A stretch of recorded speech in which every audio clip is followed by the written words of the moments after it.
Hello student, I am Prachi. Welcome again to my YouTube channel. तर या व्हिडिओमध्ये आपण पॉवर सिस्टीमवर जे मल्टिपल चॉईस क्वेश्चन्स आहेत ते बघणार आहोत, जे की तुमच्या अपकमिंग एक्झामसाठी तुम्हाला कामात येतील. आणि त्याचबरोबर आपण एका क्वेश्चनसोबत तुमचे 3-4 क्वेश्चन्स किंवा 3-4 टॉपिकसुद्धा कवर होतील असे क्वेश्चन्स बघूयात, किंवा मग त्याचे एक्सप्लेनेशन पण आपण तशा प्रकारे बघूयात. सो स्टार्ट करूयात. First question is the cheapest plant in operation and maintenance is steam power plant, nuclear power plant, hydroelectric plant की diesel power plant. तर काय विचारलं आहे की जो स्वस्त आणि मेंटेनन्ससाठी आणि ऑपरेशनसाठी सुद्धा परवडेल असा कोणता पॉवर प्लांट आहे, तर तो आहे हायड्रोइलेक्ट्रिक पॉवर प्लांट. हा क्वेश्चन इझी आहे, सर्वांना माहिती असला पाहिजे. AE-JEEसाठी तर ठीक आहे, ITI लेवलसाठी सुद्धा हा क्वेश्चन येतो, JEEसाठी पण येतो.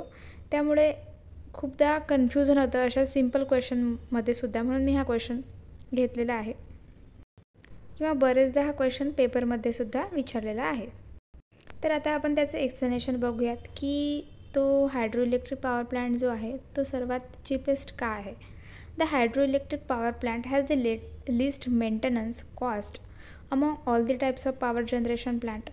म्हणजे की बाकीच्या जनरेशन प्लांटपैकी त्याचं हे मेंटेनन्स हे कमी असतं. Hydroelectric power plant not only have low maintenance cost but also have the least operating cost. Operating कॉस्टसुद्धा त्याची कमी असते. Because hydroelectric power plant has fewer moving equipment, a rigid structure, then the operating and maintenance cost reduces. काय असतं की हायड्रोइलेक्ट्रिक power प्लांटमध्ये काय असतं की त्याचे मूव्हिंग इक्विपमेंट हे कमी असतात, त्यामुळे त्याचं ऑपरेशन आणि मेंटेनन्स कॉस्ट हे कमी असतं. Another factor in operations is the fuel cost, which is practically free for hydro station. आता डॅमवरती हा प्रोजेक्ट केला जातो, त्यामुळे इथे फ्युएलची गरज लागत नाही, तर तो एक खर्च वाचला जातो. म्हणून हा प्लांट काय असतो की चीपेस्ट असतो. Where a typical coal fire plant has a coal handling unit, a DM water unit, a generating unit, a cooling water unit, and an ash handling unit, while hydropower plant has a generating unit only. Thermal power प्लांटमध्ये काय काय असतं, Coal handling unit असतं, DM water unit असतं, generating unit वेगळं असतं, cooling water unit वेगळं असतं, ॲश हँडलिंग युनिट वेगळं असतं. पण हायड्रोइलेक्ट्रिक पॉवर प्लांटमध्ये फक्त जनरेटिंग युनिट असतं, त्यामुळे सुद्धा याची कॉस्ट आणि मेंटेनन्स कमी असतं. सो हा झाला फर्स्ट क्वेश्चन. सेकंड क्वेश्चन बघूयात. The primary purpose of a surge tank in a hydroelectric power plant is. Surge टँकचं पर्पज काय आहे म्हणते, तर सर्ज टँक काय आहे ते बघूयात आपण. ही हायड्रोइलेक्ट्रिक पॉवर प्लांटची डायग्राम आहे. तर असा हा डॅम असतो, आधी एक रिझर्वायर असतं, डॅम असतो, त्यानंतर हे सर्ज टँक असतं, तिथे त्याच्यासमोर जनरेटर लावलेलं असतं, टनेल, पेनस्टॉक, टर्बाईन्स, आउटफ्लो. हे तुम्हाला सर्व जेव्हा तुम्ही हायड्रोइलेक्ट्रिक पॉवर प्लांटचं एक आपण पूर्ण व्हिडिओ बघूयात तेव्हा तुम्हाला त्याचं वर्किंग कळेल. बट मी तुम्हाला सर्ज टँक काय हे सांगते इथे. Surge tank is a protective device in hydroelectric power plant. It is a water storage reservoir connected to the penstock, which is the pipeline that delivers water from the reservoir to the turbine. The primary purpose of a surge tank is to mitigate the effect of water hammer and pressure fluctuations in the penstock, ensuring the safety and efficiency of the power plant. तर surge tank काय आहे, तर एक protective device आहे हायड्रोइलेक्ट्रिक power प्लांटमधलं, आणि त्यालाच आपण storage रिझर्वायरसुद्धा म्हणतो. आणि ते कशाला कनेक्ट असतं, तर ते पेनस्टॉकला कनेक्ट असतं. इथे आपल्याला बघता येईल, इथे पेनस्टॉक आहे आणि त्याला सर्ज टँक कनेक्ट असतं. आणि एक याचं प्रायमरी पर्पज काय आहे, तर हे स्टॅबिलिटीसाठी पॉवर प्लांटमध्ये यूज केलं जातं. जर का एक्सेस प्रेशर झालं पाण्याचं तर ते तेव्हा ॲब्झॉर्ब करतं आणि वॉटर फ्लोला रिड्यूस करतं. जेव्हा तिथे काही अचानक चेंजेस होतात तेव्हा ते कमी करण्यासाठी सुद्धा सर्ज टँकचा यूज केला जातो. आणि पेनस्टॉकच्या सेफ्टीसाठी सुद्धा सर्ज टँकचा यूज केला जातो. आणि याचं मेन रिझन आहे की कशासाठी वापरलं जातं, reduce water hammer effect in the penstock. मी सांगितलंच आहे की पेनस्टॉकच्या सेफ्टीसाठी यूज केलं जातं. तर हॅमर इफेक्ट पेनस्टॉकवरचा कमी व्हावा त्यासाठी सुद्धा ह्या सर्च टँकचा यूज केला जातो. ही सर्च टँकचा डायग्राम तुम्ही बघू शकता. त्यानंतर third question, which component of a Francis turbine serve as a inlet for water into the turbine. आता डिफरंट टाईप्सचे टर्बाईन्स असतात. तर इथे विचारलं आहे which component of a Francis turbine serves as the inlet for water into the turbine. तर Francis टर्बाइनचा इथे कंपोनंट विचारला आहे जो की inlet for water into the turbine, serve as the inlet म्हणून कोणत्या याचा यूज केला जातो फ्रान्सिस टर्बाइनमध्ये, कोणता कंपोनंट फ्रान्सिस टर्बाइनचा, spiral casing, stay vane, runner blade और गाईड वेन. सो अशा प्रकारचा फ्रान्सिस टर्बाइनची डायग्राम असती. तुम्ही इथे पण बघू शकता, कलरफुल डायग्राम आहे. याच्यामध्ये वेगवेगळे कंपोनंट दिले आहेत Francis टर्बाइनचे.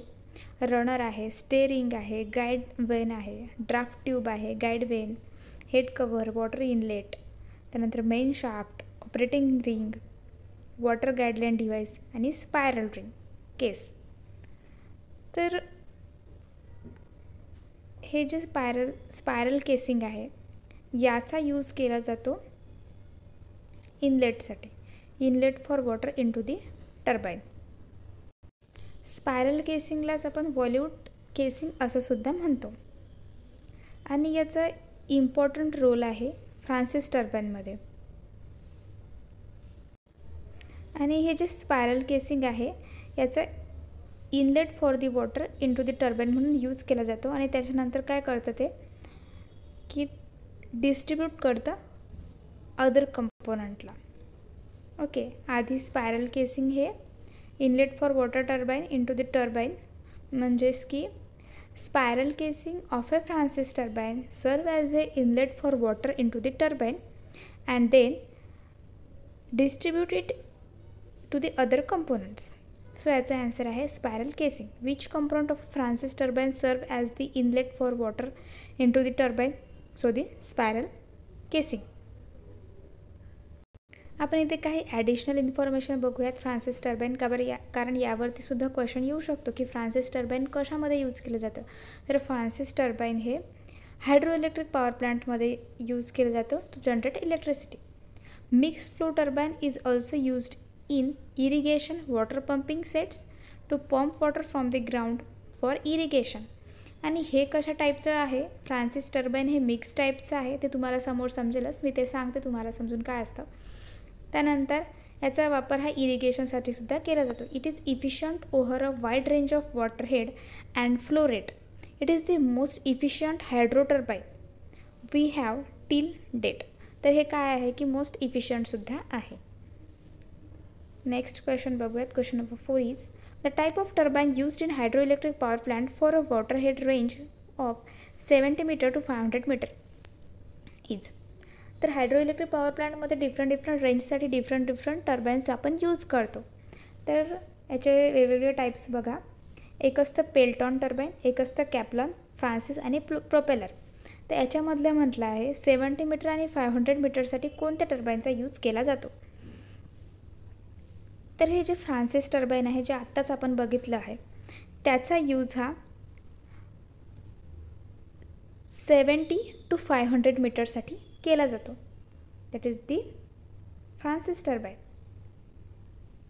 Francis turbine in hydro power plant for a water head range of 70 metre to 500 metre. आता आपण डिफरंट बाकीचे सुद्धा बघूयात. पेल्टॉन टर्बाइन, फ्रान्सिस टर्बाइन आणि कॅप्लॉन टर्बाइन. तर त्याचे हे टाईप काय आहेत. पेल्टॉन टर्बाइन आधी बघूया. Pelton turbine is an impulse type turbine. Pelton type turbine हे कसं आहे, हा पण क्वेश्चन तुम्हाला येऊ शकतो की Pelton turbine is a dash type of turbine. तर तिथे येऊ शकतं impulse turbine, inward flow reaction turbine और प्रोपेलर टाईप रिॲक्शन टर्बाइन. तर तेव्हा पेल्टॉन काय आहे तर इम्पल्स टाईप टर्बाईन आहे. So Pelton turbine is an impulse type water turbine. Then Francis turbine is an inward flow reaction turbine. Kaplan is a propeller type reaction turbine. Head कसे आहे त्याचे, it is used for high head ranging from 250 to 1000. Pelton हा 250 ते 1000 मीटरसाठी use केला जातो. Francis turbine हा medium head रेंजिंगसाठी यूज केला जातो 40 to 600. आणि कॅप्लन टर्बाईन हा लो हेड रेंजिंगसाठी यूज केला जातो, that is the 10 to 70 metre. तर याच्यावर तुम्हाला क्वेश्चन्स येऊ शकतात. फ्रान्सिस टर्बाईनची रेंज काय, कॅप्लन टर्बाईनची रेंज काय, किंवा पेल्टन टर्बाईनची रेंज काय, किंवा मग आता जो क्वेश्चन आपण बघितला की 70 आणि 500 मीटरसाठी काय कोणता टर्बाईन यूज केला जातो, तर फ्रान्सिस टर्बाईन. बट तिथेच आपल्याला 10 to 70 म्हटलं असतं, तर तिथे आपण ॲन्सर टिक केलं असतं कॅप्लन टर्बाईन. तर नेक्स्ट क्वेश्चन बघूया. आय होप तुम्हाला हे क्वेश्चन समजले असतील. Which of the following part is not inside the nuclear reactor in nuclear power plant. Nuclear रिॲक्टरमध्ये which of the following part is not inside the nuclear reactor in nuclear plant. Nuclear रिॲक्टरमध्ये याच्यामधला कोणता part नसतो म्हणते. Control rod, fuel rods, moderator, condenser. तर हे जे condenser असतं हे बाहेर असतं न्यूक्लियर रिॲक्टरच्या, आणि कंट्रोल रॉड्स, फ्युएल रॉड्स आणि मॉडरेटर हे न्यूक्लियर रिॲक्टरच्या आतमध्ये असतात. म्हणजे की न्यूक्लियर पॉवर प्लांटमधलं जे न्यूक्लियर रिॲक्टर असतं त्याच्यामध्ये हे असतात कंट्रोल रॉड्स, फ्युएल रॉड्स आणि मॉडरेटर. फक्त कंडेन्सर हा बाहेर असतो. तर आपण इथे डायग्राम बघूयात. ही आहे न्यूक्लियर रिॲक्टरची डायग्राम. इथे काय दिसतं आपल्याला, हे आहेत कंट्रोल रॉड्स, त्यानंतर कुलंट, युरॅनियम याच्या काय आतमध्ये आहे, त्यानंतर मॉडरेटर. हे रिॲक्टरची डायग्राम आहे. ओके, तर याच्यामध्ये कंडेन्सर आपल्याला कुठेही दिसत नाही आहे. तर कंडेन्सर काय असतो की बाहेर असतो. आपण डिटेलमध्ये बघूयात हे सर्व. त्याआधी नेक्स्ट क्वेश्चन बघूयात.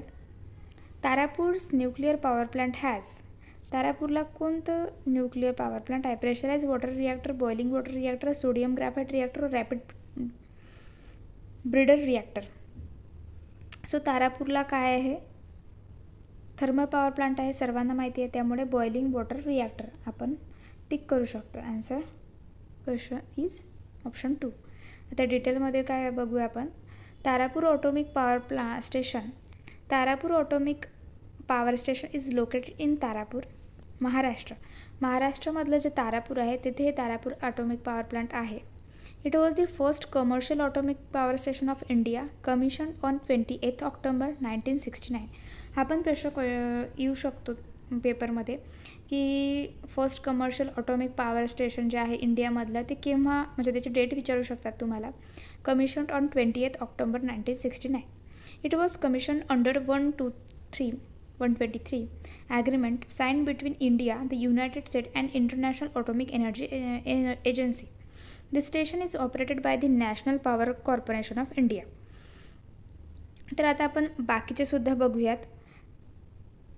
कुदनकुलम न्यूक्लियर पॉवर प्लांट हे कुठं आहे. Water energetic reactor type of reactor बघूयात आपण. तारापूर ऑटोमिक पॉवर स्टेशन हे कसं आहे, बॉइलिंग वॉटर रिॲक्टर आहे. त्यानंतर नरोरा ऑटोमिक पॉवर स्टेशन हे काय आहे, प्रेशराइज हेवी वॉटर रिॲक्टर आहे. कैगा ऑटोमिक पॉवर स्टेशन कसं आहे तर प्रेशराइज हेवी वॉटर रिॲक्टर आहे. त्यानंतर बॉइलिंग रिॲक्टर काय आहे हे बघूया. Tarapur atomic power station located in Tarapur, हे आपण बघितले आहे इन्फॉर्मेशन. त्यानंतर नेक्स्ट क्वेश्चन बघूया. What is the chain reaction in a nuclear power plant based on particle bombardment, fusion, subatomic fusion and fusion. तर चेन रिॲक्शन न्यूक्लियर पॉवर प्लांटमधली काय असते, म्हणजे कशावर बेस असते. एक खूप इझी क्वेश्चन आहे. तर याचा आन्सर आहे फ्युजन. आणि फ्युजन म्हणजे काय, तर एका इलेक्ट्रॉनचं दुसऱ्या इलेक्ट्रॉनवरती जेव्हा बंबार्डमेंट होतं तेव्हा त्याचे दुसऱ्या एका इलेक्ट्रॉनमधून 2 इलेक्ट्रॉन बनतात, म्हणजे त्याचं डिव्हिजन होतं आणि त्याला आपण फ्युजन म्हणतो. इथे दिसतं आपल्याला न्यूक्लिअर फिजन काय असतं. हा आहे न्यूट्रॉन युरेनियम. त्याच्यानंतर त्याच्यामध्ये एनर्जी जनरेट होते. तिथे बंबार्डमेंट झाल्यानंतर त्याच्यापासून 2 दुसरे एलिमेंट बनतात. त्यानंतर ती प्रोसेस सेम होत राहते आणि सेम एनर्जी जास्तीत जास्त रिलीज होत राहते आणि असेच इलेक्ट्रॉन तयार होत राहतात. त्याला आपण फ्युजन म्हणतो. Next question is which is the first nuclear power plant in India. इंडियामधलं फर्स्ट न्यूक्लिअर पॉवर प्लांट कोणता आहे. Tarapur nuclear power plant, Narora atomic power plant, Rana Pratap Sagar nuclear power station, Kalpakkam nuclear power station. So answer is Tarapur nuclear power station. याला आपण TAPS 1 असं सुद्धा म्हणतो. It is the oldest nuclear power plant. Then आपण इथे काही बघूयात इंडियामध्ये. तर उत्तर प्रदेशमध्ये आहे नरोरा न्यूक्लिअर रिॲक्टर. त्यानंतर राजस्थानमध्ये आहे रावतभट्टा न्यूक्लिअर पॉवर प्लांट. त्यानंतर गुजरातमध्ये आहे काकरापर न्यूक्लिअर पॉवर प्लांट. महाराष्ट्रामध्ये आहे तारापूर न्यूक्लिअर पॉवर प्लांट. कर्नाटकमध्ये आहे Kaiga nuclear power plant. General नॉलेजसाठी सुद्धा हा क्वेश्चन इम्पॉर्टंट आहे, म्हणजे की ही इन्फॉर्मेशन. त्यानंतर तमिळनाडूमध्ये 2 आहेत, Kalpakkam and Kudankulam nuclear power plant. Next question बघूयात. In nuclear power station moderator is used to. मॉडरेटरचा यूज काय असतो न्यूक्लिअर पॉवर प्लांटमध्ये. तर याचा यूज असतो reduce the speed of neutron. न्यूट्रॉनचा स्पीड रिड्यूस करण्यासाठी आपण मॉडरेटरचा यूज केला जातो. मॉडरेटरच्या नेमवरूनच आपल्याला कळतं की ते काहीतरी मॉडरेट करतं. तर ते काय मॉडरेट करतं, म्हणजेच की रिड्यूस करतं द स्पीड ऑफ दी न्यूट्रॉनचा स्पीड तो कमी करतो. The moderator function is to slow down the fast moving secondary neutron producing during the fusion. The material of the moderator should be light and it should not absorb neutron. Usually heavy water, graphite, deuterium and paraffin etc. can act as a moderator. मॉडरेटरमध्ये कशाचा use केला जातो हा पण question येतो की which material is use for the moderator, which material is use as a moderator. So heavy water, graphite, deuterium and paraffin etcetera can act as a moderator. हा एक खूप इम्पॉर्टंट लाईन आहे. These moderators are rich in protons. When fast-moving neutrons collide head-on with the protons of moderator substances, their energies are interchanged and thus the neutrons are slowed down. Such neutrons are called the thermal neutrons, which causes fission of uranium-235 in the fuel. म्हणजे काय होतं की हे moderator जे आहे हे प्रोटीनने rich असतं आणि जेव्हा न्यूट्रॉन कोलाइड होतं एकमेकांवर, collide head on the protons, जेव्हा न्यूट्रॉन प्रोटॉनच्या हेडवरती कोलाइड होतं तेव्हा काय होतं, मॉडरेटर सबस्टन्समध्ये जो प्रोटॉन आहे त्याच्यावरती कोलाइड होतं, त्याची एनर्जी इंटरचेंज होते आणि तो न्यूट्रॉन स्लो होऊन जातो. त्यामुळे मॉडरेटरचा यूज केला जातो to reduce the speed of neutron. Next question is the material used for the construction of control rod in nuclear reactor. Nuclear रिॲक्टरमध्ये आपण बघितलं आहे की कंट्रोल रॉडचा यूज केला जातो, बट त्याच्यासाठी कोणते मटेरियल यूज केलं जातं, कॉपर, कॅडमियम, ग्रॅफाइट का सिलिकॉन. तर कंट्रोल रॉड्स हे कशापासून बनलेले असतात, तर हे असतात कॅडमियमपासून. The material used for the construction of control rod in nuclear reactor is cadmium. Next question is which of the following is the major hazard of nuclear power generation? Limited availability, storage and dispersal, installation, energy, equipment.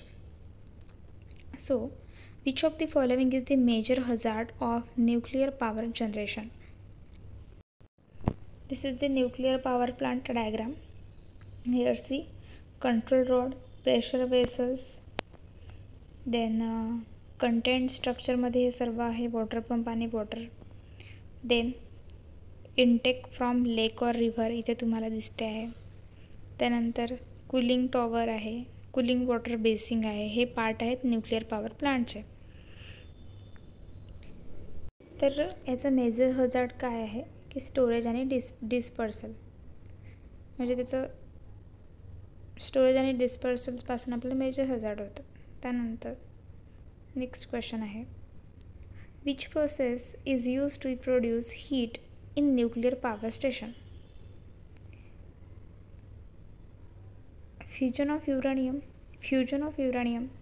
neutron absorption by uranium, and internal combustion of uranium. तर याचा answer आहे fusion of युरेनियममुळे तिथे काय होते की heat ही produce होते. A generating station in which nuclear energy is first converted to heat energy by means of nuclear fusion. Then this heat energy utilises for making steam at higher temperature and pressure. तर काय असतं की nuclear generating स्टेशनमध्ये काय होतं की nuclear energy convert होते हीटमध्ये आधी बाय मीन्स ऑफ त्यालाच आपण न्यूक्लियर फ्युजन म्हणतो. आणि ती ही जी हीट एनर्जी आहे ती युटिलाइज होते स्टीम बनवण्यासाठी हाय टेम्परेचर आणि प्रेशरवरती. दी स्टीम रन्स दी स्टीम टर्बाईन. ती स्टीम जी आहे ती स्टीम टर्बाईनवरती जाते आणि मग ती तिथे काय कन्वर्ट होते की स्टीम एनर्जी ही मेकॅनिकल एनर्जीमध्ये कन्व्हर्ट होते. The turbine drives the alternator which converts mechanical energy into electrical energy. आणि मग ते टर्बाईन्स जेव्हा फिरतात अल्टरनेटरचे तेव्हा काय होते की मेकॅनिकल एनर्जी इलेक्ट्रिकल एनर्जीमध्ये कन्वर्ट होते. In short, nuclear energy into heat energy, heat to mechanical and mechanical to electrical. In nuclear power station, heavy elements such as uranium U-35 or thorium-232 are subjected to nuclear fusion in a special apparatus known as reactor. Okay, तर आपल्याला इथे nuclear power station शॉर्टमध्ये समजलेलं असेल. Next question बघूयात. Kakrapur atomic energy station is located in the state of. आताच बघितलं आपण मॅपमध्ये. तर काक्रापूर ऑटॉमिक स्टेशन कुठे आहे तर हे आहे गुजरातमध्ये. ऑप्शन करेक्ट आहे 1, that is the Gujarat. Next question बघूया. Single line diagram of which of the following power system is possible. Power system with LG fault, balance power system with LL fault, power system with LLG fault. तर याचा answer आहे balanced power सिस्टीममध्ये single line diagram असते, possible असते. तर काय आहे single line diagram आपण बघूया. ही आहे single line diagram of power system. 2 डायग्राममध्ये मी तुम्हाला इथे दाखवलेलं आहे. AC जनरेटर असतं पहिले, तिथे 11 kV असतं. जनरेटिंग स्टेशनला किती असतं व्होल्टेज 11 kV. त्यानंतर काय होतं ते स्टेपअप होतं 11 kV टू 220 kV स्टेपअप ट्रान्सफॉर्मरने. त्याच्यानंतर स्टेप डाऊन ट्रान्समिशन लावलेला असतो, म्हणजे की secondary transmission. Step down transformer लावलेला असतो तिथे काय होतं की 220चं 66मध्ये कन्वर्ट होतं. त्यानंतर रिसिविंग सबस्टेशन असतं स्टेप डाऊन ट्रान्सफॉर्मर 66 kVचं 11 kVमध्ये, नंतर सबस्टेशनमध्ये आणि नंतर pole mounted transformer. Okay, so ही आहे single line diagram of power station. Next question बघूयात. The voltage that appears across the breaker contact after the circuit breaker is open is called. तर त्याला आपण रिस्ट्रायकिंग व्होल्टेज असं म्हणतो, recovery voltage म्हणतो, कारण की ते voltage that appears across the breaker contact आहे after the circuit breaker is open. Circuit breaker open झाल्यानंतरचं असतं ते रिकव्हरी व्होल्टेज असतं. तर रिकव्हरी इथे आपण डायग्राममध्ये बघूयात. Arc voltage, fault current, steam voltage, त्यानंतर इथे तुम्हाला दिसेल रिस्ट्रायकिंग व्होल्टेज, रिकव्हरी व्होल्टेज हे रिस्ट्रायकिंग व्होल्टेजच्या नंतर असतं, म्हणजे सर्किट ब्रेकरच्या नंतर ओपन होतं. तर त्याचं काय ॲडिशनल इन्फॉर्मेशन आपण बघूयात. It may be defined as the voltage that appears across the breaking contact at the instant of arc existent. Restriking voltage म्हणजे काय की ते इन्स्टंट दिसतं आर्क एक्सटिंक्शनच्या नंतर. आणि ॲक्टिव्ह रिकव्हरी व्होल्टेज म्हणजे काय, it may be defined as the instantaneous recovery voltage at the instant of arc extinction. जेव्हा की आर्क एक्सटेन्शन होते तेव्हा ॲक्टिव्ह रिकव्हरी व्होल्टेज असतं. ओके, आर्क व्होल्टेज म्हणजे काय, it may be defined as the voltage that appears across the contact during the arcing period when the current flow is maintain in the form of an arc. It assumes low value expect for the point at which the voltage rises rapidly to peak value and current reaches to 0.